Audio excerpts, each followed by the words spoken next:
So I got Aleyda Solis, who's an international SEO expert, technical SEO expert, pretty much SEO expert in general, to allow me to interview her on the vlog. I'm looking forward to talking to her. I can't wait for you to watch it, and hopefully you guys like it. She's a great person, shares a tremendous amount with the community in the SEO industry, so looking forward to it. Here's a quick shout out to our sponsor, Blue Array Academy. SEO training for in-house or agency-side staff from UK's largest specialist SEO agency, Blue Array, who have now open sourced their expertise. The Blue Array team, including senior leadership, have directly contributed to the courses and is action-based so people can learn and implement from day one. The Blue Array Academy will give you or your team the skills needed to really excel at SEO, gain accredited certification, and ultimately deliver better ROI. Check them out at bluearrayacademy.com. That's bluearrayacademy.com. Thank you, Aleyda, for doing this. So you know, we're at XMX East at the Javits Center in New York City, and what I had to do was pull her away from a huge crowd of people after her talk and say, "Can you sit with me? Forget about all those people who want your help. Sit with me and help me build my YouTube channel." Oh my God! Help you!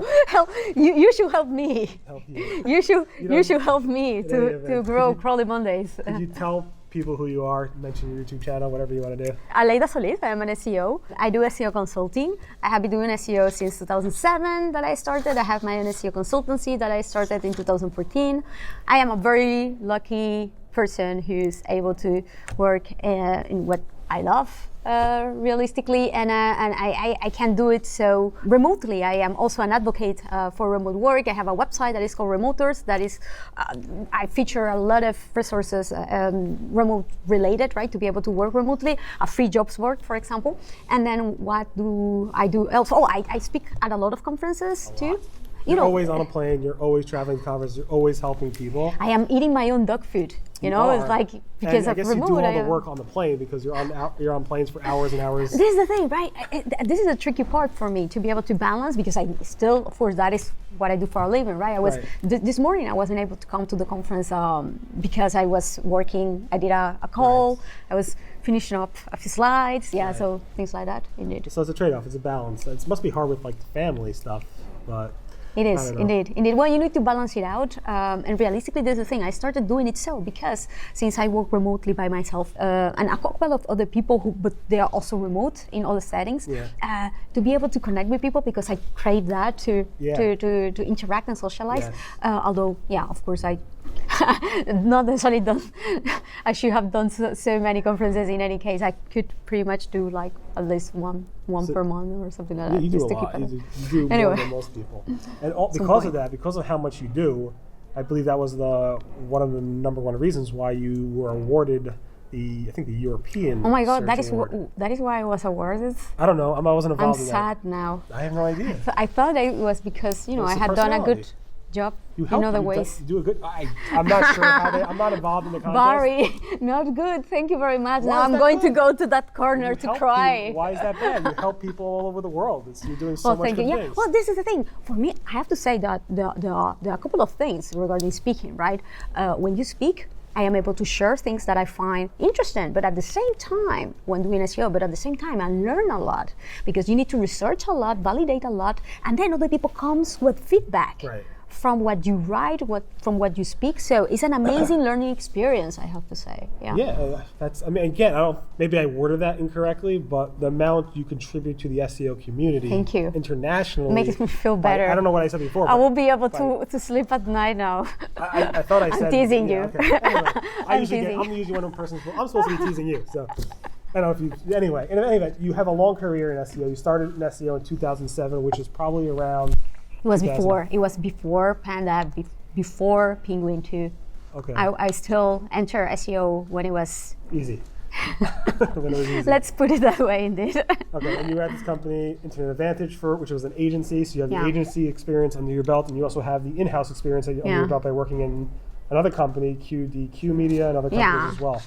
In Spain, indeed. In Spain. I worked for a few companies, agency side, and then in-house, and then at some point, I became independent to have my, to settle. Do what you want and help people the way you want. Yeah, indeed, that is the thing, to have control. This is the thing, I have gone through all of these scenarios. On an agency, I felt that I had so many projects at the time, right? And it was very hard for me, and I really wanted to dig deeper, and I couldn't. And manage things in certain ways, and of course I wasn't the decision maker at that point. And then when I was at in-house, I ended up feeling also all the eggs into a single bag, a kind of type of feeling. And then on the other hand, I also wanted to keep learning from other industries, seeing different type of challenges from different processes. And then at the same time, it's also when you are in-house, it's literally, you can end up having scenarios like at the beginning. I was still newbie at the time, and I didn't make sure to have my own resources allocated right from the start. And then I rely on a development team that literally at some point I was told the HTML is mine, you cannot do anything. So from all of these learnings, after a while I realized, no, I need to have my own consultancy to have a good mix of number of clients, type of projects that I can actually help with, and it's me interacting with the client. I don't want to have an agency. I don't like that type of setting, at least for myself, because it's very difficult to scale. And what I really enjoy is to do SEO, not to manage businesses in general. So you started that about 6-7 years ago, I believe, March 2014. My company, you mean in 2014, so 5 years ago. And the company is at, what's the domain name? Orainti.com. So ORAINTI.com. Yeah. So how many clients do you take on? I mean, how do you do that? How do you manage all that? Yeah, at the time, you mean how many do I handle at a time, or how they are?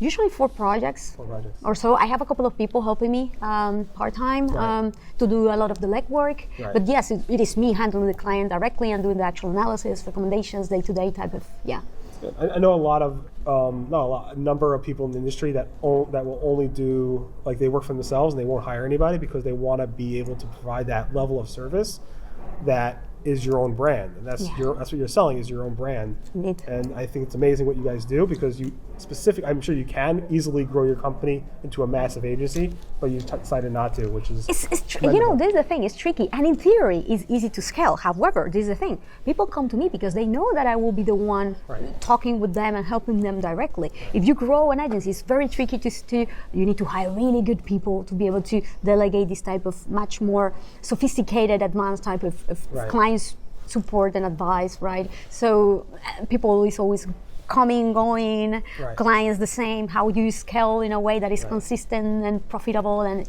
it's you're happy. Pretty cool. That's good to be happy. Yeah. And no regrets from leaving the agency world or the in-house world. You're super happy. Oh no, I will have never thought in my wildest dream that I will be able to live the life that I do. Awesome. That's good. Great. So let's move on to some SEO topics. Let's go. I mean, we're doing a video, and before we started the video, we're talking about how sad I'm doing in terms of growing my subscriber rate. In YouTube, right? In YouTube you should be you did a giveaway. That was super smart, right? And for a good cause. I thought it was a good cause, but people just want iPhones as giveaways instead.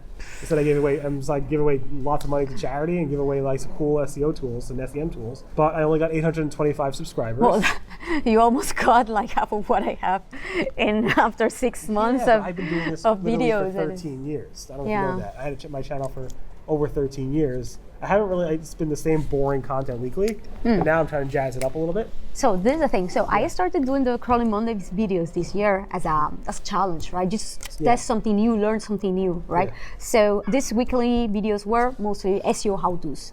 How to validate after web migration, how to check what has gone wrong after your website loses traffic or rankings, this type of thing. Very how-to oriented with my screen share.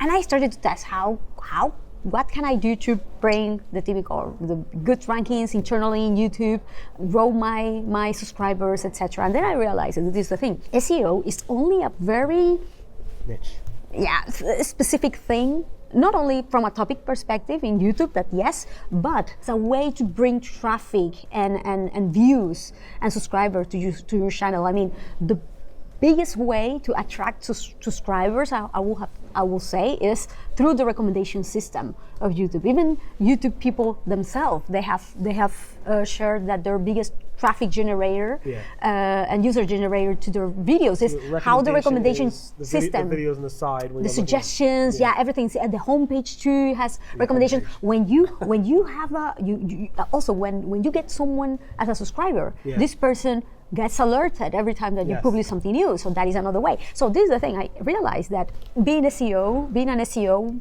trying to grow a YouTube channel is good, but it pays off better to be also a good community manager, a good conversion optimizer, because it's about three things. Not only the relevance that is important from an SEO perspective in traditional SEO, right? But also the engagement with the user and the retention of the user. That is very important. That is why on videos you see, YouTubers saying, "Oh, subscribe." Hit the bell. No, don't go yet. Comment below and I'll respond to you. What do you think about this? How many subscribers do you think we can get? Aleyda, no, subscribe. Wait until, or go to minute 9 to understand it. So try to keep people on the video. So yes, indeed, that is the. So I started to test a few things with tools that were YouTube oriented. I spoke about this in SMS Advanced, and I share slides about this if you want to take a look further, because I tested a few tools. Also did and at the end of the day, I understand if I want to make it bigger, I will never be Casey Neistat if I speak about SEO. That's the thing.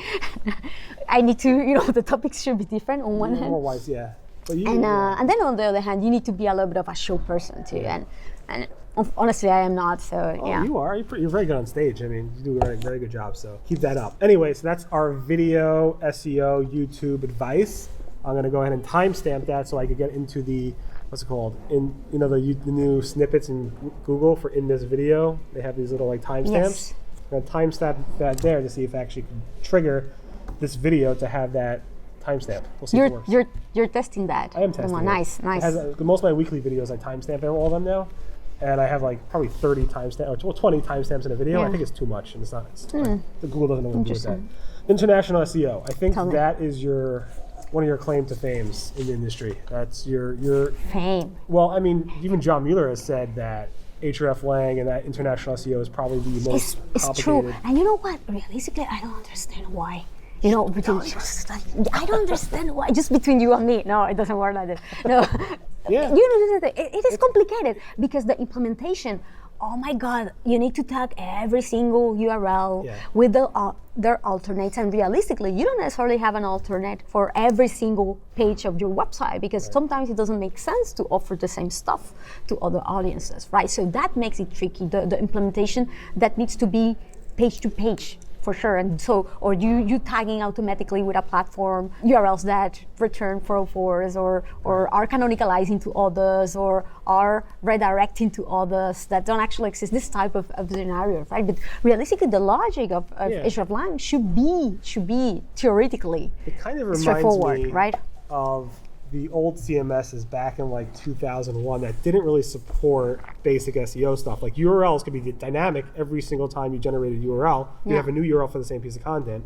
I think CMS platforms got smart and said, all right, we understand how SEO works. Yoast, WordPress, all this stuff came together, and now they take into account basic SEO things. Whereas I don't know how many CMSs have built-in hreflang support. Any of them do? No, because I think that I have spoken many times with Yoast about integrating something like that on his plugin, right? And he says that it's so tricky, niche on one hand, so the effort versus the profitability of it and the benefit of it, because it's also tricky. So there are many conditions and scenarios and edge cases there. But there are also plugins that are supposedly integrated. So for example, I use a plugin, WPML, for some blogs that I have that integrates hreflang. But the integration is, I don't know, it's not necessarily very granular. Search Console does spend some significant resources on reporting on these issues. Well, this is the thing. The report of international report in the Google Search Console hasn't been yet migrated to the new one, and I am a little bit scared. I have to say.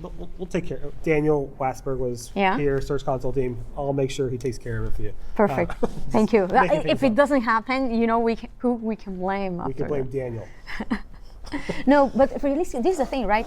Hreflang, yes, the trickiness because of the implementation, how you need to use it and tag in general, right? Otherwise, alternatively, you can use XML sitemaps for it. But again, indeed, you need to have these references between URLs at a very granular level, right? And then on the other hand, a lot of misconceptions come on people thinking, oh, I have hreflang, I don't need to do anything else, realistically. No, right. So so I had a client recently and saying, okay, Aleyda, huge important brand with a super strong link profile and authoritativeness and in the US with their .com, right? And they had a new version in a new market, let's say Germany. So they were like, Aleyda, why is my .com version shown in Germany despite having the hreflang annotation with the German version? And realistically, it's true. I checked, the tagging was correct. The 2 pages were returning 200 OK HTTP status and they were indexable, etc. This is the thing. The one of Germany was a very, very new domain. It was a .de. Yes, it was by default geolocated to Germany, but the .com, it wasn't geolocated to the US because it was used not only for the US, but as a worldwide version, a global version. So you can geolocate GTLDs with the Google Search Console geolocation feature. That is good, but of course they don't want to do that because they reuse the .com also globally, right? And this is the thing, Google usually does a great work catching up and switching the URLs in the SERPs based on hreflang, but in this particular scenario, it's a complete new domain, the one that they have in the .de. It's an alignment of signals. This is the thing, it's not only one thing. Google doesn't rely on only one thing. And they also rely on other geolocation signals. So you cannot expect that if you have a huge... You would think it would be a pretty strong signal. If somebody put the effort in to do hreflang, it would be a pretty strong signal. Well, I have to say, it has become better. If you asked me this 3-4 years ago, there were so many cases much more like this one that I am describing, right? Nowadays, it's much, much better, but still, it takes a bit. You need to put effort to align all the geolocation signals that you can. It would be funny if Google just like one day woke up and Gary was like, just like rel_next_prev, hreflang hasn't been used in the past 2 years. Would that upset you? That would upset you. Oh my God, yes. No, I have to say, I have done a few. I am always testing, right? And I was testing a couple of months ago. That's very visible. Like you would notice that. rel_next_prev is hard to like. No, what I was testing was the single mention of the country within the content, and then the usage of the country codes, the ISO country codes in the URLs. If only one or the other will make Google for random text that doesn't actually exist, just to see if it is shown in the SERPs correctly between the 2 pages without hreflang. And I actually validated that only one or only the other, only using the code in the URL or the name of the country in the content doesn't make that Google consistently show the right page. But the two together, it does. For now.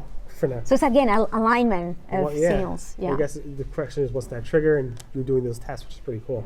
It'd be interesting to do a bunch of tests based on all these alignments, language, ccTLD, hreflang, see like different variables and come up with like a spreadsheet of what happens, and then Google will just make a little tweak and then mess up the whole study. Well, oh my God, no, this is the thing. Please don't. This hasn't been warning. This hasn't been like a super scientific this. It's not about you should stop doing other stuff.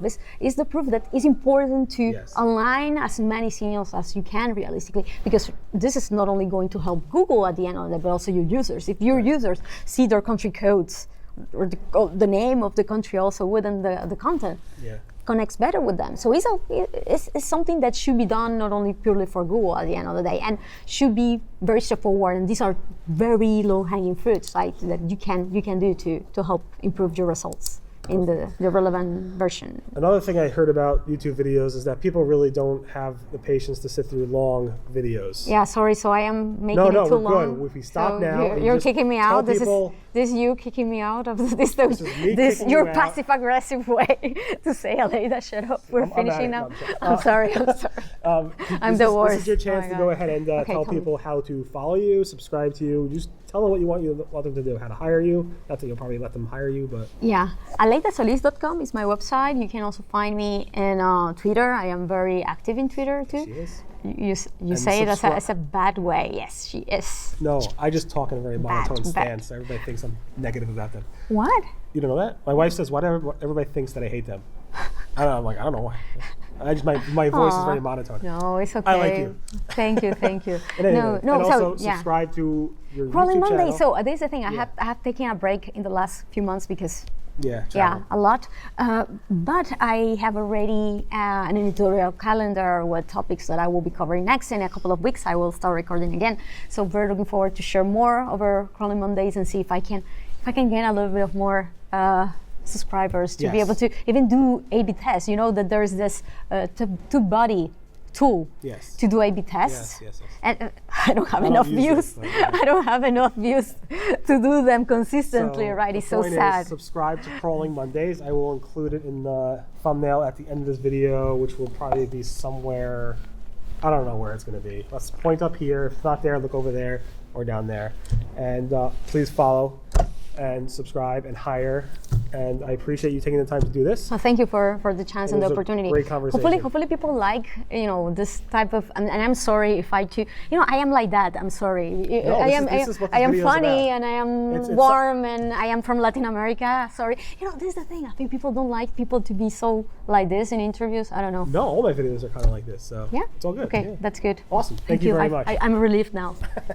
Glad you got to meet Aleyda. She, again, travels all over the place, helping so many people. She's really amazing with her content, her articles, and everything she does. So I'm glad you got to meet her on my vlog, and hopefully you'll look her up and subscribe to her YouTube channel.